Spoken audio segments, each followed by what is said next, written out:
Hi, this is Pastor Steve at Curwensville Alliance, and because a number of you weren't able to be at the annual meeting on Sunday, I wanted to share some cool things about 2020 that I think will really encourage you.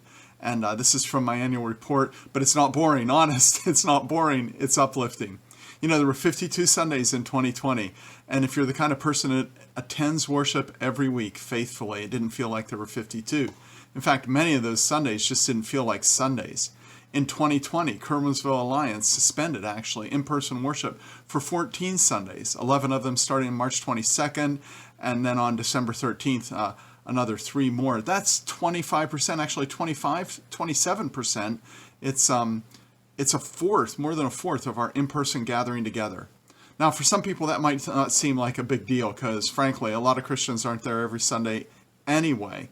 Many people absent themselves from worship 1 or 2 Sundays a month, but for the people who worship with their church family every Sunday, faithfully prioritizing that appointment with God above everything else, this was a sacrifice. Sacrifice. That's how the good people of Curwensville Alliance saw those Sundays. It was a sacrifice because we love getting together. We love being with one another, and we love one another. But that very thing, love, is what made us certain that we were doing the right thing, that we were protecting others by sacrificing something we loved, in-person worship. I view it as a Christ-like response.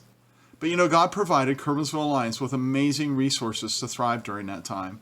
Thanks to some really sharp technical people, we were able to provide online video coverages of worship services every Sunday. And each week, podcasts were available, and shut-ins watched on YouTube or on Facebook in their own homes. And those who didn't have internet were able to listen on portable MP3 players made available by their church family. Even when worship was not in person, it was just what was needed for those who tuned in. I often remark that small groups are the lifeblood of Curwensville Alliance Church, but that isn't exactly correct. Jesus is the lifeblood of the church. But small groups are important in Curwensville Alliance, and the question came up, how are we going to thrive if we can't have in-person gatherings? And again, God provided the resources needed. One small group met on a conference call set up by that group leader and still is doing that. A women's group moved to Facebook and doubled their size and also had better consistent attendance than they had when they were meeting together in person. A men's group met outdoors, and then we met in garages. And when that didn't work, we video conferenced. These groups were like the Who's down in Whoville from The Grinch, you know? They demonstrated that Christian community, the fellowship of believers, isn't about where we meet or the food we eat or the seats we sit in. It is about Jesus. It's about overcoming barriers to disciple one another and be discipled by one another. Something I hadn't anticipated was actually an increase in ministry produced by the circumstances we found ourselves in. The women from out of state actually joined our Facebook group. Strangers participated in the discussion.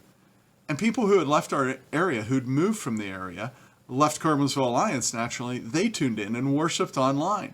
And people that didn't even know Curwensville Alliance worshiped online. Family members are still worshiping with us every Sunday. And local people attended online, and eventually, when we regathered together, they attended in person. People who hadn't been there before were suddenly there. You know, as I saw those things unfold, I thought of what I frequently think of, the story of Joseph, who said to his brothers who had sold him into slavery earlier, "You meant it for evil, God meant it for good." Indeed, God used something we would have never desired in 2020 for good, because he specializes in redeeming that which seems beyond redemption. And you can trust him to do that in everything, both now and forevermore. I really want to thank my elders and board of ministries for providing leadership to our church in 2020. And for being willing to spend the money and other resources necessary to make the changes that we need to make during this unprecedented year. You have responded with wisdom and with courage. Thank you. And I am very thankful for my wife, Laurel. While she does well with technology, this year required her to move into areas she had not ventured before. And she did so without even being asked. And as always, she saw a need in the kingdom, and she stepped forward to exercise her gifts in unfamiliar territory. Thank you, Laurel. And thank you for watching, for tuning in here to this video report from Pastor Steve. I hope it lifted your spirits. I hope that as you look back on 2020, you can see the struggles we had, but you can see how God overcame in those struggles. And He can do that in your very life. Have a great day.